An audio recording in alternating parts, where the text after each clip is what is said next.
Welcome to the Break the Stigma podcast, where each episode we focus on raising awareness and debunking the negative stigma behind mental health.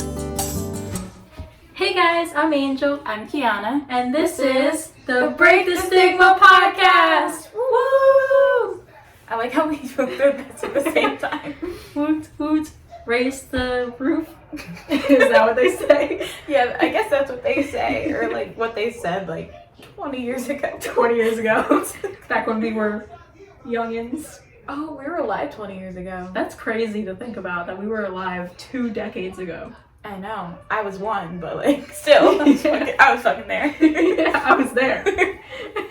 So today we're going to be talking about college and dealing with mental health while in college and all the struggles that you may face of being a college student. A lot of you are around our age, according to our analytics, at least. A lot of you are around our age, so we wanted to talk about mental health in college and like how we've been struggling and handling our stressors and things like that.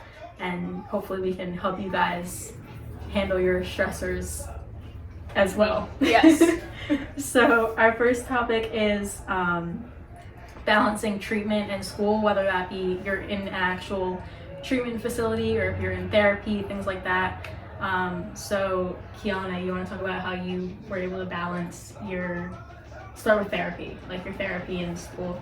Therapy in school wasn't as difficult because it was only an hour out of the 24 hours, and I was in therapy when it was mostly Zoom University, so it was easier to plan around my like classes and homework and things like that. How about you with therapy? With therapy, for me, I see therapy. I go to therapy twice a week, so it's like I have to with school, I had to rearrange my schedule so that it fit my therapy schedule. Mm-hmm. Because for me, I put therapy first. That's probably better. Yeah. So I had to rearrange my school schedule around my therapy schedule, and it's kind of like difficult, especially in therapy when you're talking about like really hard topics. And then you have to like go and focus on your school, so managing the balance between that, like going from talking about trauma to having to go to a class where they talk about trauma. That was really hard for me personally, like because I had a class on child abuse and neglect last semester. I took that class my first year in Montclair. I looked so hard. I literally had to leave the class and cry. Yeah, no, it was really hard, especially because I was literally in the middle of processing trauma and then having to go and talk about trauma in a way that wasn't in relation to me. It was just weird. Yeah, sounds like it. Sounds horrid. Yeah. Horrid. Horrid. Hard. Ooh, it could be like horrid and hard. Horrid. Horrid. But another thing I wanted to talk about is, I don't know if you guys knew this, but I was actually in treatment my freshman year. I was in residential the spring semester of my freshman year, and I actually had to miss like the first few weeks of the spring semester because I was in treatment. Nice. And so I was a little bit behind, and so catching up was kind of hard. But I think it's really important that we remember to put our mental health first before school. I know a lot of people might have different opinions, but for me personally, I feel like mental health should come before school, because if your mental health is not intact, then how are you possibly able to focus on school? Yeah, you're definitely not going to be doing anything to the best of your ability when you're struggling. Exactly. That's how I was feel. Even my therapist told me that like I need to focus on getting my mental health right before I go to grad school, because if I'm not stable enough to cope on my own, then how am I going to get through grad school, you know? Yeah. So go Danielle for that advice. Love you, Danielle. But also while I was in school, I was in last year I was in a PHP program and IOP, but how juggling that was way harder than juggling therapy because there were set times that I had to be there, and I also had class during the day, so I like missed maybe 3 weeks worth of class because I was in this PHP program. Were your professors like understanding of that? Did you tell them? Oh yeah, they were totally understanding of it. I really lucked out with my professors. But also like I wasn't doing the best that I could in class because I was just struggling so much with like, I was in an eating disorder program, so I was struggling a lot with my eating disorder, and then just depression on top of that. So that was definitely a struggle. if I could do anything differently, I would probably just drop my classes for that semester and then just focus solely on my mental health, which is what I did eventually, but we'll get to that later. Yeah, I think it's important, like I said before, to focus on your mental health prior to school, because if you're I want to play with a pen. Kiana took the pen for those of you that are listening. Anyway, I think it's important to focus on your mental health, because if your mental health is struggling, then your school's going to struggle, like you said, and you're not going to be able to get the grades that you want or the results that you want if your mental health is deteriorating. Because you need to be able to handle one thing before you tackle another thing. Yes, exactly. And like I said, that's what I did. My this past semester, the fall semester of 2021, I took off the whole entire thing because I knew that like I could not function. I applaud you for that. That's definitely like a really like, I want to say powerful, I don't know what the word is, but like a really like mature thing to do, to like put yourself first and realize that like that's what you needed in the moment. Yeah, and that decision was not like an easy decision. I was so hard on myself in the beginning and just so upset because I felt weak that I couldn't do both. But I knew that like I just couldn't, so there was no way that I could function. So I did take off, and then I went to this residential program, which we've talked about in previous episodes, when I was gone for like two months. Yeah. So long. So long. It's definitely something that I needed. And I don't think I would be where I am now, getting ready to go into this spring semester without like taking the break last semester. So I'm glad I did that. Yeah, exactly. Mm-hmm. So segueing along, you mentioned that you were in an eating disorder program. So Yes. do you want to talk about how you manage your eating disorder in college, and like how that is kind of like harder than managing it at home, because like so like basically having an eating disorder in college is a little bit harder because I don't know about you guys, but my mom makes all my food for me. So I always had food on the table because my mom would make it for me. I don't know how to cook. So my mom would I'm not that lucky. Yeah, so being in college, you have to kind of fend for yourself, and so it's kind of easier to succumb to the eating disorder thoughts in college because you could just choose not to eat, whereas when you're home, it's kind of like, I made you this food, so you have to eat it. It's a little different for me when I'm home. My mom doesn't cook my meals. She does not like to cook. I know how to cook, so I cook it like when I am in a more stable place. But it was, being at college was a whole nother ball game because I was comparing myself to everyone around me. Like if I'm at a party and I look at people, I'm like, okay, the guys are going up to these girls because of how they look, and they're not going up to me for that.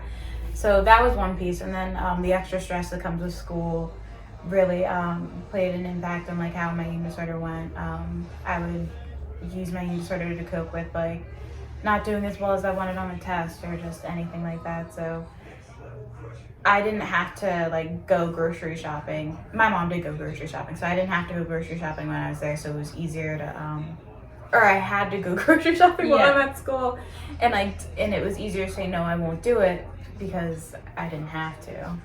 So that's definitely the hard part about being away at school and having an eating disorder. Yeah, I also think that it's really toxic with the media, because with the media saying like the freshman 15 and all that. Yeah. So that really like, that scared the shit out of me going into college, because I was like, well, I don't want to fucking gain 15 pounds, so I'm just not going to eat. Yeah. And I ended up having the opposite effect. The freshman lost 15. You lost weight instead of gaining because you were so afraid of like the stereotypical freshman 15. Yes. What about you? I was not worried about that. That definitely, like growing up, has always been a thing, like watching like people making jokes about it like on TV shows and movies.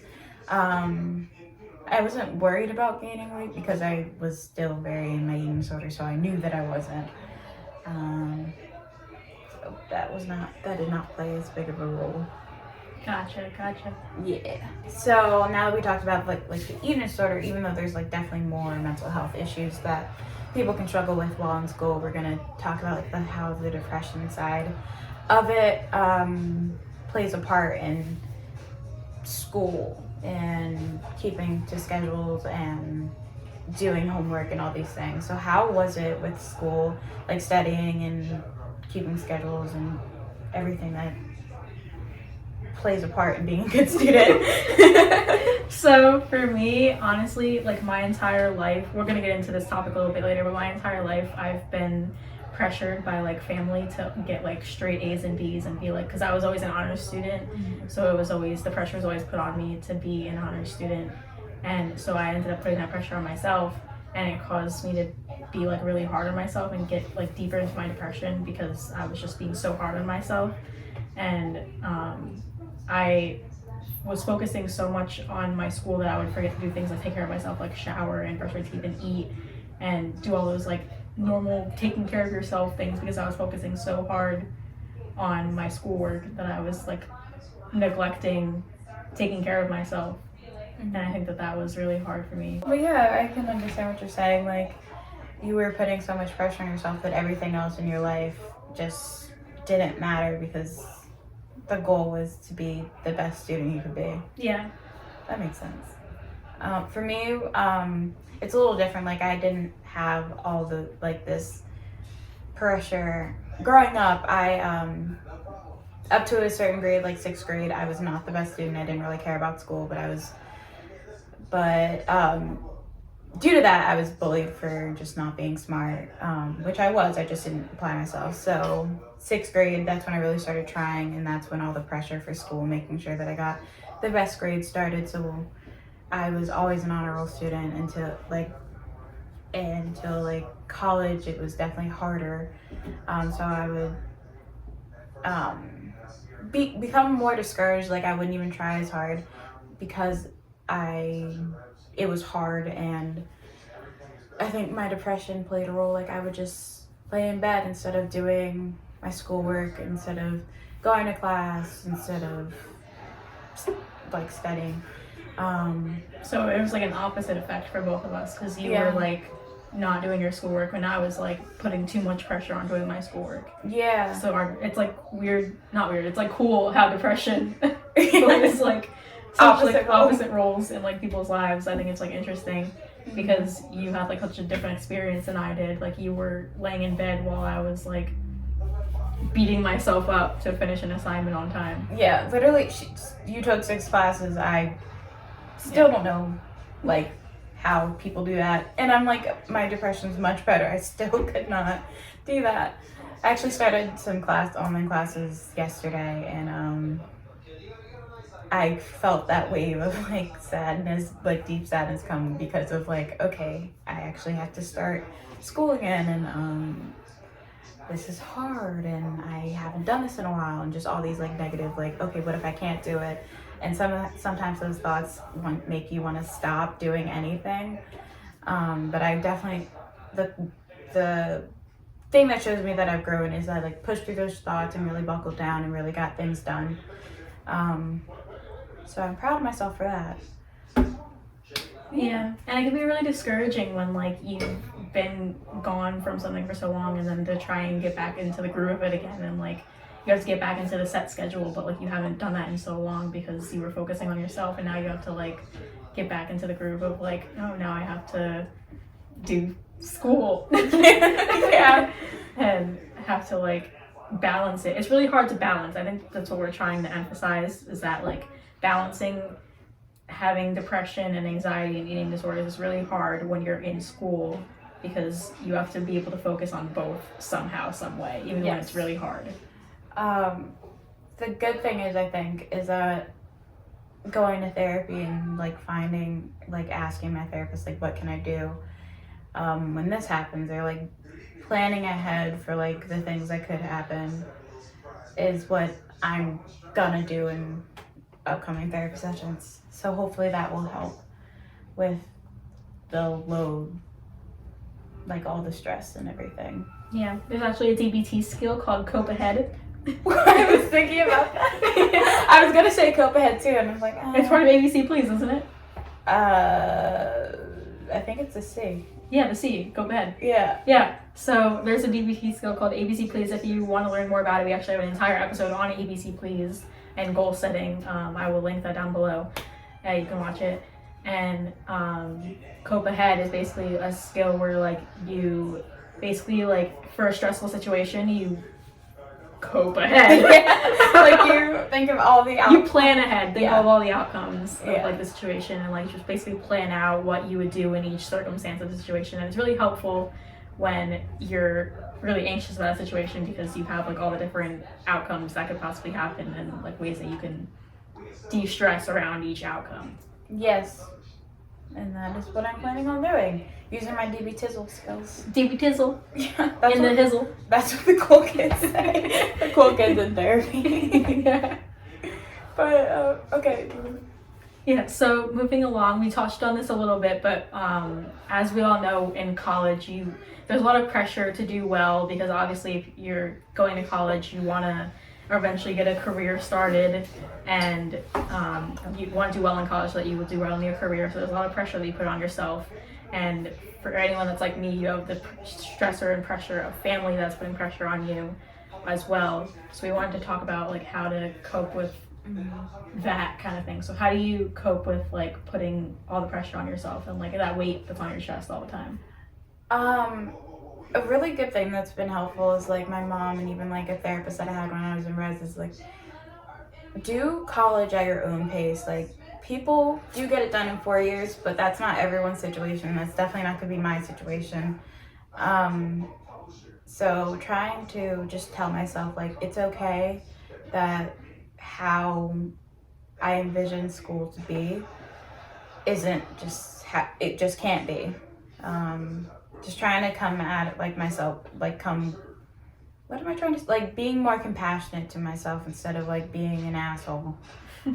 Yeah, because I'm like my biggest bully. I feel like a lot of you might be able to like resonate with that because our inner critics are just so loud. Yeah, I think it's also important to note that your path is not the same as everyone else's path. So just because, like Kiana said, someone like me may finish college in 3 years, you may finish college, you may take 6 years to finish college, and that's perfectly okay. Like college is always going to be there, no matter what you do, however many breaks you take. Like Kiana took many breaks, and I powered through school. So it's like, everyone's path of life is so different, and just remembering that just because your path doesn't look like someone else's path, you're both going to reach the same end goal of succeeding in the end, whether it's in 2 years or 12 years. It's always going to be, you're going to succeed either way. You just have to remember that about yourself and believe in yourself, basically. Yeah, and like when you do go get a job after college is over, you're not going to be like, oh, you finished college in 6 years, oh, you can't get the job, you finished college in this amount of time, you can't get the job. Like they're not looking at everything, they're looking for the degree. Yeah, exactly. So for me, how I cope with the pressure I put on myself is I always tell myself that like school can wait. I kind of touched on this before, but like I always tell myself that school can wait. It's my mental health comes first. And if my mental health is not doing so well, then I'll put school on pause and take care of my mental health first, and then like resume school. And I think that's really important because, like we said multiple times in this episode, your mental health is very, very, very important. And if your mental health is not doing great, then how are you going to be doing good in school? It's basically what we're trying to get at. So take care of your mental health always before you do anything, even with a job, school, taking care of kids, like anything that you have to do in life. Your mental health should always come first, because if your mental health is not doing well, then you're not going to be able to achieve something to the best of your ability. Yeah, you're half-assing shit. I guess one last thing is,